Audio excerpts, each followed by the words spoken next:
అందరికీ నమస్కారం అండి. ఈరోజు జనసేన పార్టీలో చేరేందుకు నిర్ణయం తీసుకోవడం జరిగింది. మరి మా గురువర్యులు పెద్దలు కొంతాల రామకృష్ణ గారి నేతృత్వంలో మరి మా రెండు కుటుంబాలకు ఉన్న సామర్థ్యం మధ్య మంచి కుటుంబం, ఇద్దరికి మంచి సత్సంబంధాలు ఉన్నాయి కనుక సార్ యొక్క బ్లెస్సింగ్స్తో మరి ఈరోజు జనసేన పార్టీలో చేరాలని నిర్ణయించుకోవడం జరిగింది. సార్తో కూడా కూర్చొని సంపూర్ణంగా మాట్లాడడం జరిగింది. మరి అలాంటి పెద్దలు ఉంటే మాలాంటి యువకులకి రానున్న రోజుల్లో ముందుకెళ్ళడానికి యువతకి మంచి ప్రాధాన్యత ఉంటుంది.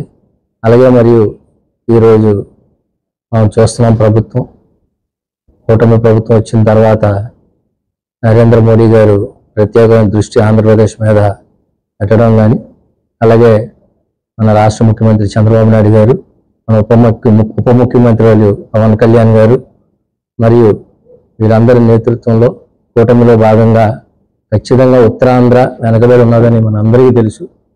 మనం ఉమ్మడి ఆంధ్రప్రదేశ్గా ఉండేటప్పుడు మనకి హైదరాబాద్ ఎంత కీలకమో, ఈరోజు ఆంధ్రప్రదేశ్ ఏర్పాటు అయిన తర్వాత విశాఖపట్నం, అనకాపల్లి చాలా కీలకం. మరి ఈరోజు చక్కని ప్రాజెక్ట్స్ కూడా రావడం జరుగుతుంది. మరి ఈ ప్రాజెక్ట్స్ వల్ల ఖచ్చితంగా మనకి ఎంప్లాయ్మెంట్, ఇండస్ట్రియలైజేషన్ డెవలప్మెంట్స్ ఉంటాయి.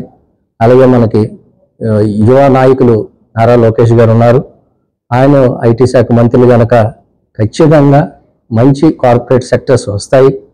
మనకి విప్రో, ఇన్ఫోసిస్, టీసీఎస్ లాంటి ప్రధానమైన సాఫ్ట్వేర్ హబ్గా మారుస్తారని మాకు నమ్మకం ఉంది. విశాఖపట్నాన్ని ఒక సాఫ్ట్వేర్ హబ్గా డెవలప్ చేస్తే ఖచ్చితంగా హైదరాబాద్, సికింద్రాబాద్ లాగా విశాఖపట్నం, అనకాపల్లి రెండు కూడా ఖచ్చితంగా సంపూర్ణంగా డెవలప్ అవుతాయి. అలాగే మరియు సార్ రామకృష్ణ గారు అయితే మాకు కుటుంబంలో మాకు తెలిసినప్పటి నుంచి సారు ఇక్కడ ఉత్తరాంధ్ర మనకి పోరాటాలు కానీ, అలాగే ఆయన చేసిన ఉద్యమాలు కానీ తెలియని కాదు. ఆయన అంత మహానాయకులు కనుక ఆయన సమక్షంలో మేము ఈరోజు ఒక నిర్ణయం తీసుకోవడం జరిగింది. ఖచ్చితంగా మేము పవన్ కళ్యాణ్ గారిని, జనసేన నాయకుల్ని, జనసేన పార్టీ ప్రెసిడెంట్ అయినటువంటి పవన్ కళ్యాణ్ గారు, మన ఉప ముఖ్యమంత్రి గారు, ఆయన నేతృత్వంలో పెద్దల రామకృష్ణ గారి యొక్క సంపూర్ణ దీవెనతో మరి రానున్న రోజుల్లో అక్కడ కండువా వేసుకుని పార్టీలో మనం జాయిన్ అవ్వడం జరుగుతుంది.